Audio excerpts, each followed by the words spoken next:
औज़ुबिल्लाहिमिनश्शैतानिर्रजीम बिस्मिल्लाहिर्रहमानिर्रहीम। अस्सलाम वालेकुम गाइज़, मैं उम्मीद करता हूँ कि आप खैरियत से होंगे। आज की वीडियो आपके लिए बहुत ही इंपॉर्टेंट और ख़ास है, क्योंकि आज हम आपको सिर्फ़ और सिर्फ 2 स्टेप्स आपको इस वीडियो में समझाएंगे, जिनको इस्तेमाल करके आप अपनी उर्दू की हैंड राइटिंग को बेहतर बना सकते हैं और अपनी हैंड राइटिंग को खूबसूरत बना सकते हैं। तो गाइज़, आपने इस वीडियो को एंड तक देखना है, लाजमी देखना है, स्क्रिप्ट बिल्कुल भी नहीं करना। तो चलते हैं मेन टॉपिक की तरफ। 2 स्टेप्स हैं जी। आज की वीडियो में सिर्फ और सिर्फ 2 स्टेप्स आपको बताने जा रहा हूँ। पहला जो स्टेप है वो है क्लॉकवाइज, ठीक है, क्लॉकवाइज तरीका। दूसरे नंबर पे है जी एंटी क्लॉकवाइज। अगर आप ये 2 तरीके समझ लेते हैं अच्छे तरीके के साथ और इस तरीके के मुताबिक अपनी हैंड राइटिंग की प्रैक्टिस करते हैं, तो आपकी जो 50% की जो हैंड राइटिंग है उर्दू की, वो खूबसूरत हो सकती है। पहले नंबर पे हम सीखेंगे क्लॉकवाइज जो तरीका है वो क्या है, ठीक है। तो चलते हैं क्लॉकवाइज की तरफ। गाइस, सबसे पहले ये जो तरीका है ये क्लॉकवाइज का तरीका है। जिस तरह शेप ऑफ मून, नून गुना की शक्ल, ठीक है, ये शक्ल जो है ना, ये शेप ऑफ मून क्लॉकवाइज, ये क्लॉकवाइज का तरीका है। आपने इन रूफ को लाइन से नीचे बिल्कुल भी नहीं लाना, ठीक है, लाइन से आपने बिल्कुल ऊपर रखना है, ठीक है। ये जो साइड है ना, ये आपने थोड़ा सा इसको ऊंचा रखना है, ठीक है, इस तरीके से ये थोड़ा सा इससे नीचे हो, ठीक है, यहाँ तक। Shape of moon anti clockwise, इसकी आपने बार बार इस तरीके के साथ ना प्रैक्टिस करनी है। तब तक आपने प्रैक्टिस करनी है जब तक आपका हाथ अपने जो है ना अपनी जगह पर नहीं आ जाता, ठीक है। साल के तौर पर जब तक आपका हाथ टिक नहीं जाता, तब तक आपने इन रूफ की प्रैक्टिस करनी है, ठीक है।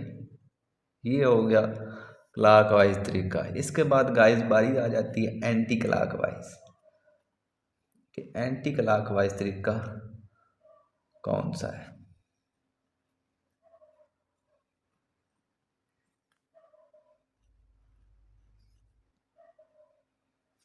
ठीक है, ये तरीका उल्टा, ये तरीका शेप ऑफ मून का एंटी क्लॉकवाइज, ठीक है। तो गाइज, आपने इस वीडियो को एंड तक देखना है। आगे चलकर मैंने 3 से 4 स्टेप हैं वो भी आपको समझाने हैं। तो मैंने सोचा ये क्लॉकवाइज और एंटी क्लॉकवाइज पिछली एक वीडियो में भी मैंने आपको समझाया है, इस चैनल पे वो वीडियो अपलोड है। तो मैंने कहा कि चलो ये भी साथ 2 तरीके आपको साथ में समझा देता हूँ, ठीक है। तो इस तरीके को आपने फॉलो करना है, अपने माइंड में रखना है।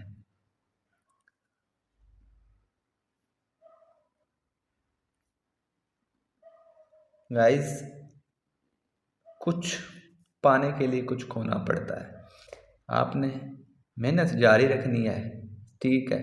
इस तरीके को फॉलो करते रहना है, मेरे बताए हुए तरीके को।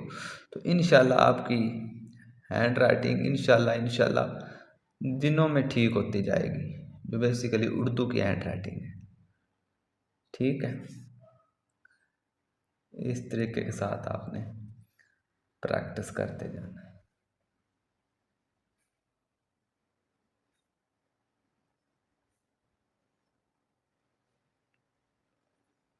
ये है क्लॉकवाइज और एंटी क्लॉकवाइज का तरीका। इस क्लॉकवाइज और एंटी क्लॉकवाइज के बाद मैं आपको समझाता हूँ कि 3-4 जो स्टेप थे वो क्या है। हरूफ तहज्जी, हरूफ तहज्जी, ठीक है। ये पहला नंबर पे है छोटा अलिफ, ठीक है। सेकंड नंबर पे है बड़ा अलिफ, ठीक है। तो थर्ड नंबर पे है ये, जिस तरीके के साथ उर्दू में 2 लिखा जाता है ना, उस हिसाब से आप समझ लें। चौथे नंबर पर ये 3 जिस तरह लिखा जाता है। पाँचवें नंबर पर ये जिस तरह 4 लिखा जाता है। छठे नंबर पर वो भी इस तरह समझ लें जिस तरह 4 है, ठीक है।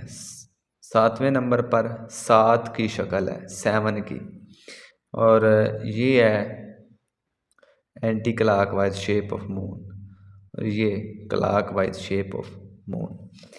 सबसे पहले हम समझते हैं कि ये वाला तरीका 7 का, सबसे पहले 7 का तरीका आपने गाइस इस तरह करना है कि ये 7 आपने डाल लेना है, और इसके बाद ये क्लॉकवाइज का तरीका जो मैंने आपको समझाया है, ठीक है, ये वाला तरीका वो आपने नीचे डाल देना है। शेप ऑफ मून आपने बना देना है, ये देखें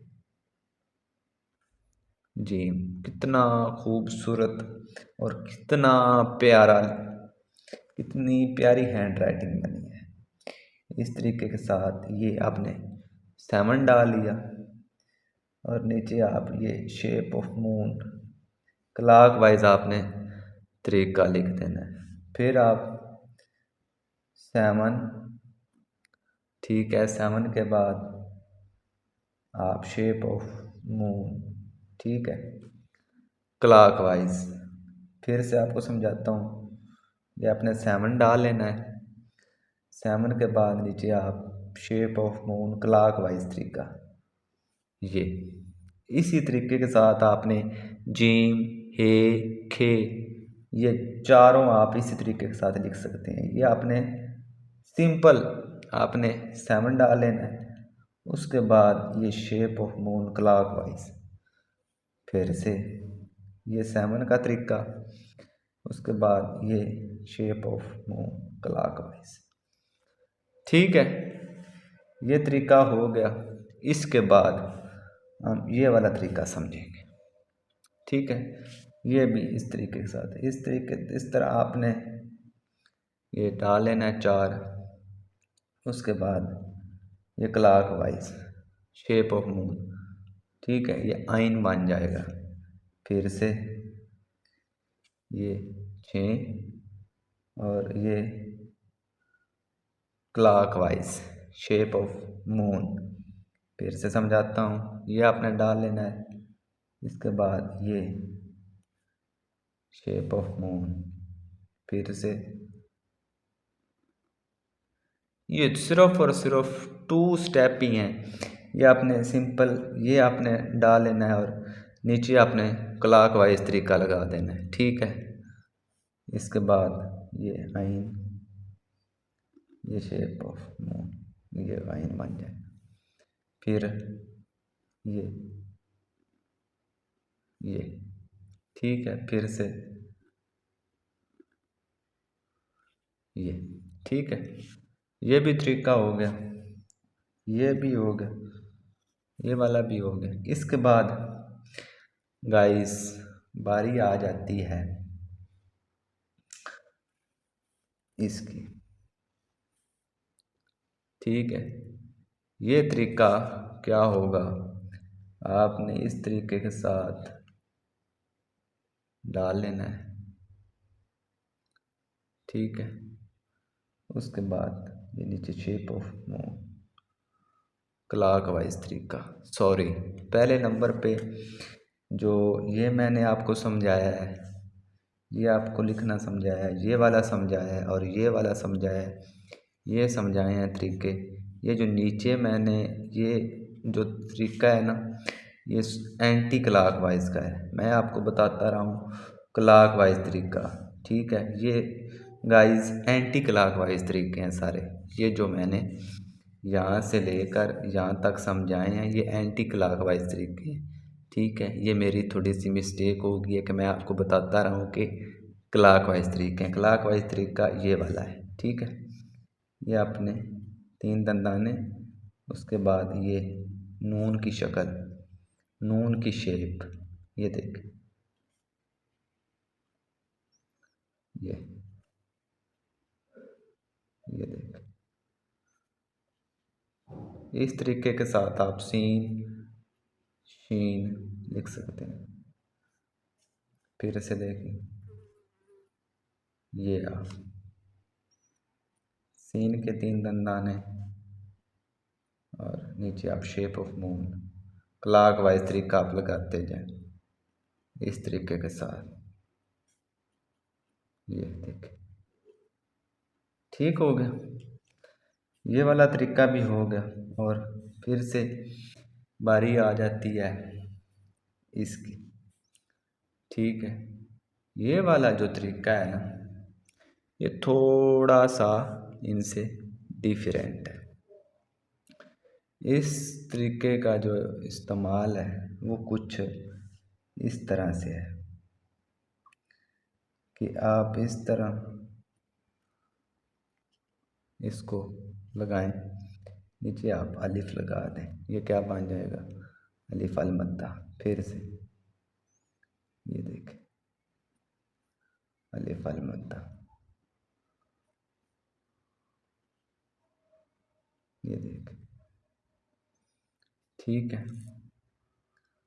फिर से ये देखें, यहाँ पर ना मैंने थोड़ा सा इसको ना बड़ा कर दिया था, थोड़ा सा, ठीक है।